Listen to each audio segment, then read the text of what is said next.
dahil pananghalian na, another cravings na naman po tayo. Ang sarap ng mga to, nakakamiss. Ay, kailan kaya ulit ito makakain? Partner ng maraming kanin at malamig na soft drinks. Grabe, nakaka-crave. Kakain ka lang gamit ang kamay. Solid. Dami mong busog niyan.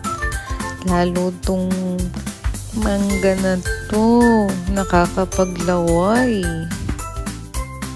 Siya, tama na nga. At ako'y nagugutom eh. Bye! Thank you for watching.